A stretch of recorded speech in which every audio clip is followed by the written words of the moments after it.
Are you tired of the same old daily grind? Well then, get ready to climb aboard and come along on another episode of The Fishing Show with your host, Muskie Mike.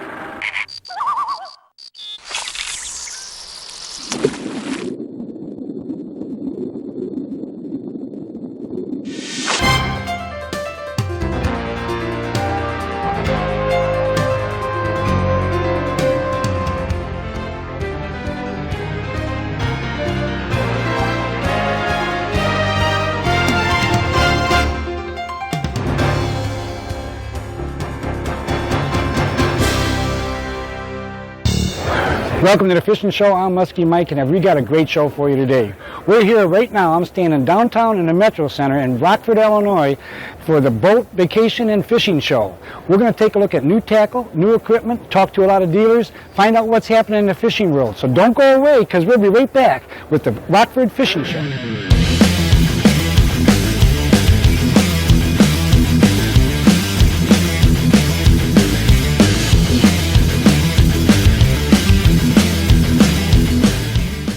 Well, you ever wonder how a big show like this all comes together? Not an easy project. That's why I got Jerry Devine here. He's going to talk to us. He's the vice president of Showtime Productions, right. We've been doing this for 33 years. We started in the National Guard Armory, and then when this building was built about 21 years ago, we moved over here, and it's been going real good. Now we've outgrown this building. Oh, gosh. We're using 94,000 square feet in this building for our exhibits. And we could probably go up to 150, 175,000 square feet. So we're short that much space. Oh my gosh. We turn a lot of dealers away, both in this show and we also do an RV show and our home show. So we're turning away a lot of exhibitors through all of these shows because we just don't have enough space. Boy, I tell you, that's something. It's came a long ways. Now, this is the 33rd year of doing this show. Right. Is that one of the longest shows that you've been running in Illinois? Or? Well, yeah. That'll be up there. I would say it is, because a lot of the shows in the Chicagoland area, they come and maybe they're 10, 15 years old, maybe even 20, but then because it's a cyclical. First you only have 2 or 3 boat shows or fishing shows in Chicago, and all of a sudden the following year you got 10. Right. Well, it won't support 10. Right. And so some of them drop by the wayside, and even some of the big ones have dropped by the wayside. Oh, they have. Like the one in Arlington Park. Right. And so, this one would be it's getting to be the senior. Oh, it sure is. And you figure that, the work you go through this. Now, you didn't just start this last week to get this fired up. No. How long ago did you start this? It takes 9 to 11 months to put it together. We usually take a breather for at least a month to collect our wits, because we do have other shows going on all the time, and we have. Although we have a staff of about 30 people that help us put on the show, in the show office itself, we only have about 6 people.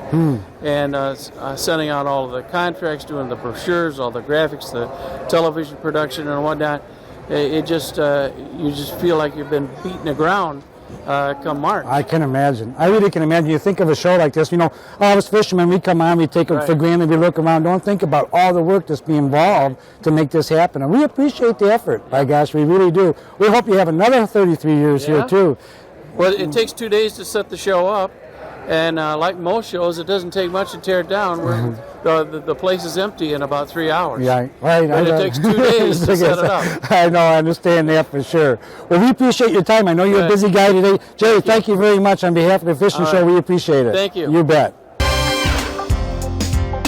I'm with Jim Hess of Hess Taxidermy, and your assistant? Sarah.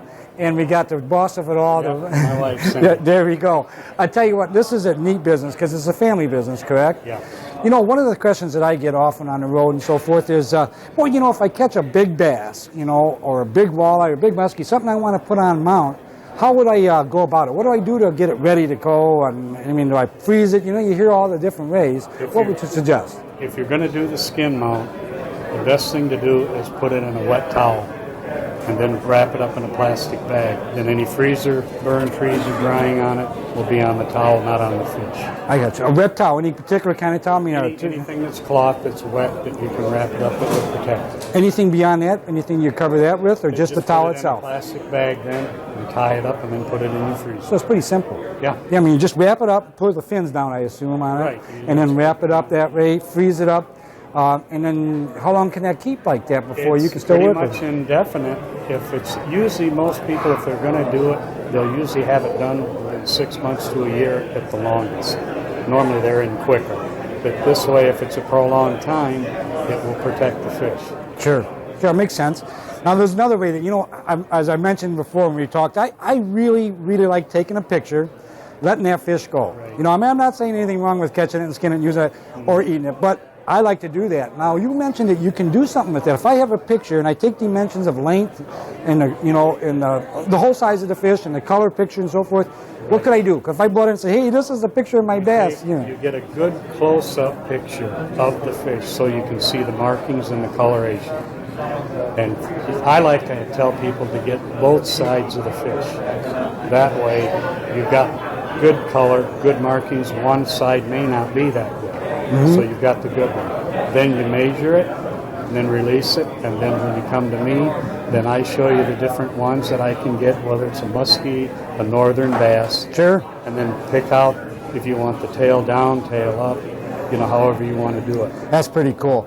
So, and then you get a graphite, is that what it is? Fiberglass. Fiberglass, or okay. acrylic. These, I have one up here in the back. This is a state record Nice. Illinois hybrid. Came out of Lake Somerset. Now this is in the fiberglass. That's the acrylic. That's the not acrylic.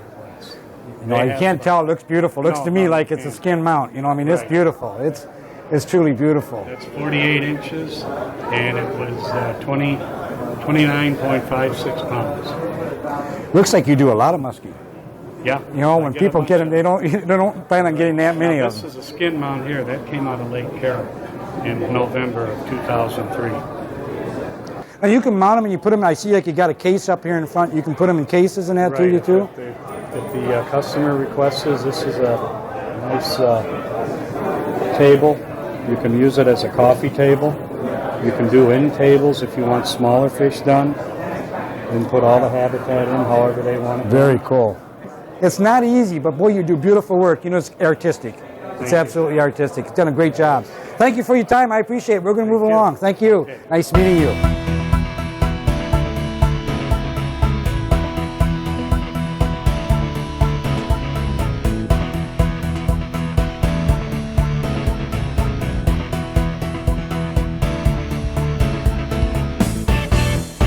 Boy, I am going up hills, down hills, out on the water. I am going anywhere I want to go with this new Argo product. And I'm with Marv here to tell me all about it. Marv, how you doing? Not too bad. I'm excited. This is something. This goes on land, goes in water? In water, any place you want to take it. Oh, I tell you, this is cool. It's got two controls. I feel a little twist grip here. Twist grip throttle, left and right brakes, Cool. twin hydraulic disc brakes on the machine. It's self-propelled amphibian. Run about 2.5 to 3 miles an hour in the water on its own. Oh, that's cool. So you can go in the water, you go way up the bank, go through the woods, Up the go bank, back in the through water. the woods. Hunters, anglers, everyone can find a use for one of these. Oh, I bet. And it looks like you can get 2 people, maybe even 3 if you had. The 6-wheeler will carry 4 people. They're Oh, yeah, you got they're seats back here. designed for 2 in the water. The 8-wheeler over there can carry 6 people or 4 in the water. Very good. I mean, so you can take some traffic, you can take some weight, obviously. Oh, Now, how would one transport this around? You come with a trailer like a boat You deal? can or? put it on a trailer. The machine itself weighs 960 pounds. The 8-wheeler weighs just a little over 1,000 pounds. That's not too bad. So they're Yeah. not exceptionally heavy. No, that's less than most boats that we're pulling around for sure, Absolutely. And then you can take this and put it on. I see also got a hoist up there or a winch up there to be able to pull yourself out no matter what. Well, just in case you run into a problem, more than likely you're going to be doing more pulling other people out than you will yourself. I bet.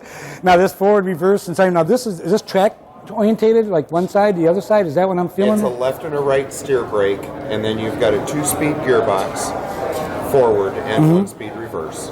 Which is all you need. going everywhere. It'll run 25 to 30 miles an hour on the land. Oh, that's pretty quick. Yeah. And you're going through, and where you take this, I mean, I can see a farmer could use this. Of course, a hunter could use this, you know. Anyone that's working out in the fields and so forth. It's exciting. And you know what? It's kind of fun. I got to tell you, it's going to be a lot of fun. I can just picture myself rolling through the woods with this right into the water. That's got to be the first time you do that. That's got to be pretty fun. That is fun. Just dropping in the water, you say it goes 2 or 3 miles an hour? It'll run 2.5 to 3 miles an hour under its own. You can also put an outboard on the back. Oh, no kidding. So if a guy had a bigger lake, you wanted to go around a little more, he might put an outboard? If you wanted to get to that fishing hole a little faster, you can put an outboard on the back and push it a little harder. Or if not, just go up on land and drive around the lake. You can't do that on my boat. It's great. Well, I'm looking forward to seeing us more of this. This is definitely something that's new and exciting on the market. I have not seen that many of them. And there's not a lot of places to get them, is there? No. Actually, there's a half a dozen different distributors in the United States, and then they have a market of dealers that actually handle the machines. Great. Next time I got to be on the land and then going in the water next time I get out there with this. That's cool. Thanks, Mark. Appreciate it.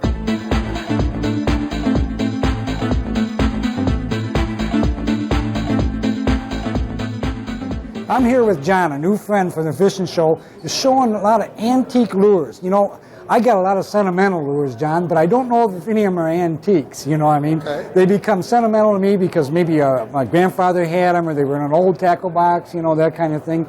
A lot of these lures can turn into a lot of money. You're a collector, obviously, correct? Right. I started collecting about 30 years ago. Oh, and so I've been at it a long time. I belong to a club, and we get together and do conventions and that kind of thing.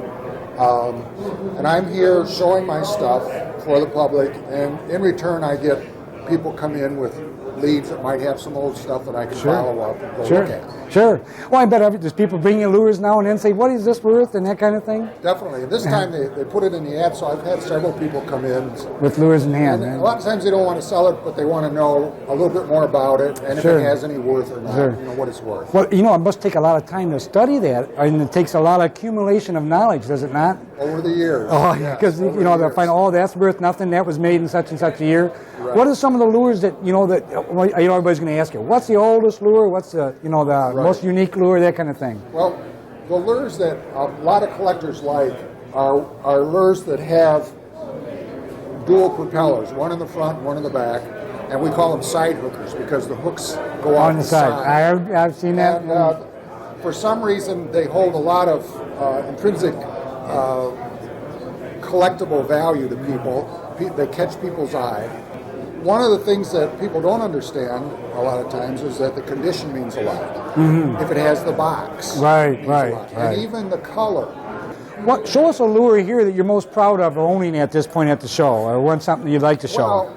Well, for instance, in this box here, we have a side hook, 3-hook, with propellers on each side. This makes this a pretty good one. Now, getting back to color, here's a lure that's in red and white, might be worth $5 to $20, but in this particular color here, that's a pretty rare color, and that would elevate that lure up to maybe about 3 times that amount. Oh, sure. So that shows you what some of the color is on those. So like the uniqueness of it all is, you know, how many was made and how many in that. I see. Exactly. I see. Now, these lures here are all made in Rockford, Illinois, so I brought those out because... For the history of that, right.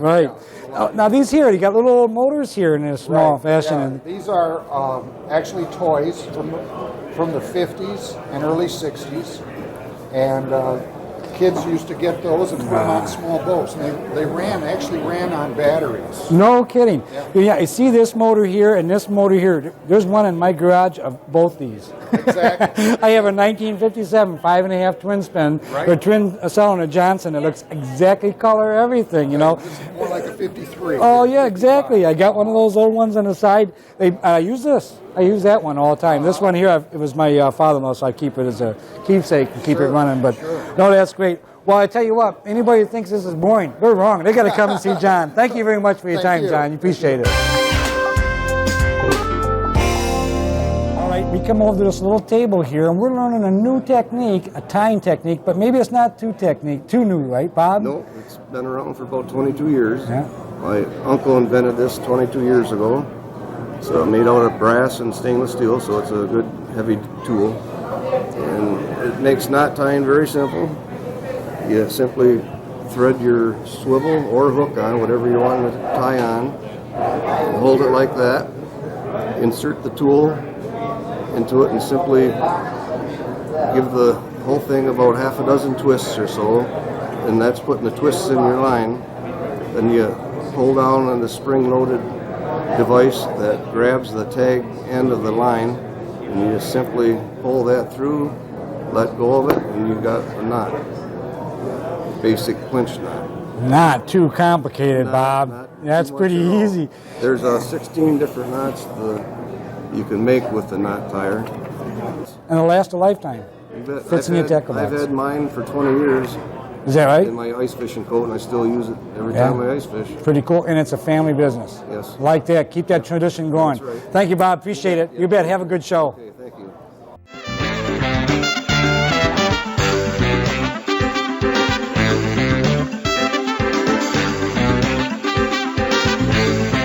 Hi, I'm Mike Kestrel. I'm producer and host of The Fishing Show.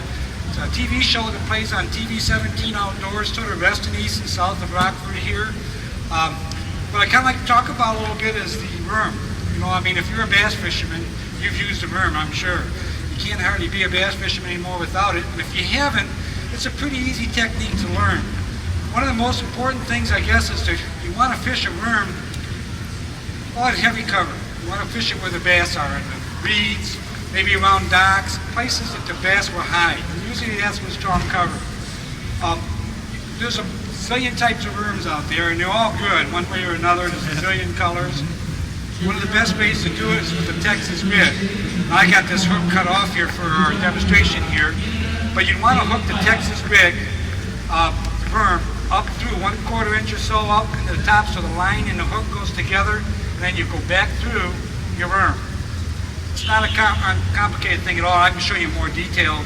Stop at our booth, which we got, which is MC Productions on the aisle there.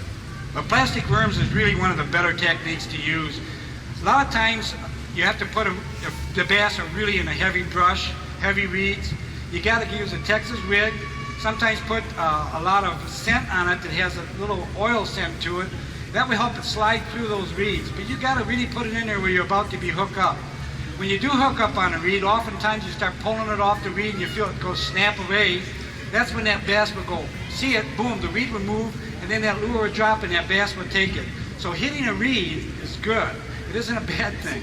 And you gotta fish, in most cases, you gotta fish where the bass are, and they're around reeds, heavy cover, and rocks, which most of you I know that fish bass know. When I got another one at 4 o'clock, and I'm gonna bring a little different lure then than I did on this one here. It gets a little bit faster. One other good technique when you wanna drop a bait, when you Texas rig a worm, you can take a nail head, just a little nail head, snip it off, put it in between the hook perhaps or on the tail, and then watch it in shallow water. Watch yourself the way that bait will go down, because it may go head and nose down fast. You may not want that. You may want to have it so it floaters down like this, and that tail goes a little bit like this. It can make all the difference in catching no fish, one fish, or lots of fish. It's a finesse type of fishing. I really love a worm, and this particular combination that I got here in my rod and reel, I use for rocket, what I call my little bass rocket for bassing on the docks. If you're fishing docks, and I fish a lot of docks, you know, when you look at structure in our lakes around here, most of them are fully developed lakes. And so we have to fish the structure that's there, and what we're fishing most of the time is docks. They have reeds around them. First off, the pilings themselves usually have rocks in the bottom of it. They've been there for years. You like those big 4x4 white docks. And when the docks come out, they make their own little point. And around there, moss grows, of course, reeds grow. And then the rocks below there, it's good habitat for a bass, good stocking habitat. Now you can take an afternoon when the sun is shining, the lake is flat, and you can go over and maybe not catch anything in other parts of the lake, but go over to the dock and start casting. Now, when you get to the docks, I like to do a 1-2 punch. I like to take a spinnerbait and take that spinnerbait and go along the sides of the dock, trying to catch any aggressive bass that's out on the dock before I get up there tight with my trolling motor. Then as I reach the dock, I'll try the ladder. Usually there's a ladder on the dock that may go down. I'll try spotting the ladder. And when I throw that out there, I'm dead sticking. I'm letting that bait go right down to that spot. My line is loose like I got it here, letting it drop straight down, right next to that post. Often that bass was docked on the shallow part of that dock, and her come around that and bang, suck that baby right up. And all of a sudden you see your line going back into the dock while you rear back and you slam the hook when that happens. Or you might find, I'll tell you what, over at the booth I got a picture of Lake Delavan, which maybe some of you are familiar with. It's not far off the border here. With Lake Delavan I caught a 6.5-pound largemouth in 18 inches of water. And that 18 inches of water was right underneath the dock as it went up to shore. And I was skipping all along in there. Now, it's fun once you start attacking the bass. I mean, you're going after them. When you get up near that dock, you skip that lure back in there. It takes a little bit. You need a proper reel, which I'll explain. But you skip that lure back underneath that dock into that shaded area. Bright sun, I like. The brighter the sun, the better. Because inside there, when you shoot that under there, that dock, that bass is sitting back. You can't see him, but her come bang, and all of a sudden you got him. Now, the lure strike is hard to always detect. I mean, if you fish it, one of the big problems is that bass sucks it in so quick, make a 10-inch worm just disappear, but he can blow it out just as fast. Bang in, bang out. Don't fight the tools that you're fishing with. Get an open face or even a spin cast if that's the case. This particular reel here, I'm not sure they even make it. I've had it about 15, 20 years, but there's similar lures on the market. It's like an open face. It has a wide spool here, as you can see. It's made by Arbu Garcia, and you can feather that out. As I take this little flip here and I flip it out, I can feather that line with my finger all the way around, and it immediately picks it up like a spin cast. So I don't have to worry about when I skip it, the lure stops real quick, and I'm spending 10 minutes, which none of you guys have ever done, but some of us have, you know, pulling that line out, trying to find it, and your wife's going, why don't you get rid of the lousy reel? You get something that works, right? We've all been there, so don't be so macho when it comes to skipping. Get something that gets under there and it works. If it's a spin caster, just paint it black or something so people don't know it's a Zepco 44. But make it work. Get it under there because you ain't going to catch a fish. Your lure's in the boat with Grisnet. I tell you what, I can talk up here all about bass. I love doing it. I like to see open water. I wish this bass, all the lakes had bass like this, but I thank you for your time. If there's any questions, I'm happy to answer.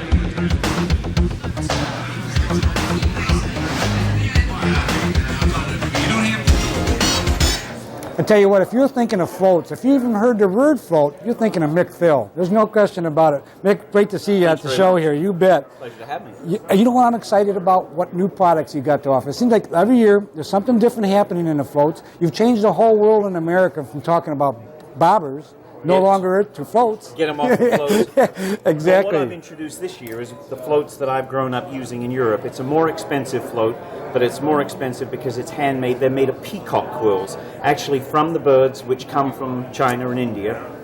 Now, if this was a long, for example, this one, if this is used when you're fishing in deep water and windy conditions, because it's so long and it's attached only at the bottom, it is not affected by the wind, so it stays stable.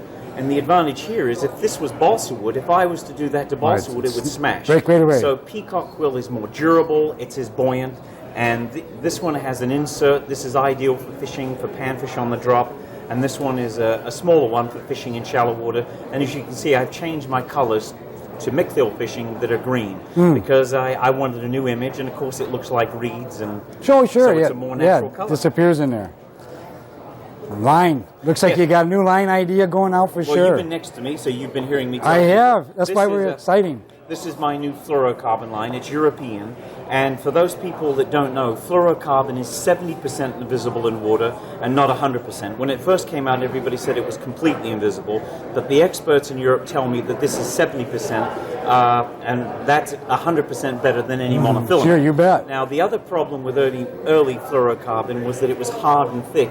And as you can see here, it's like thread. This is 4 pound, and this is thinner and softer than any other, and I've been using it for a year. So for anybody that ice fishes or fishes in the spring and fall when they've got clear water, this will allow people to present a bait that is 70% visible to fish. You know, I don't even think the camera's going to be able to pick this up, but I tell you, it is like thread. Well, it's here. And it's strong. Yeah, it is there. It's not invisible, but only to the fish and to me. I tell you what, that's great. That's exciting. And this is 4 pounds. It's 3.97, so it's just under 4. Well, I tell you what, it feels strong. You're going to pull any panfish and maybe something bigger even out with that. Well, I hope so. Without a doubt. I'll give you something to play with. I would try it, absolutely. Bill, thank you for your time, Mick. I really appreciate it. Again, for having me. You bet. Thanks again. Bye. Well, nothing beats the fishing shows in the wintertime. When you can't get out on the water, and there's nothing better than talking about fishing, seeing the new products, and having a good time at one of these shows. So until next week, this is Muskie Mike for the Fishing Show.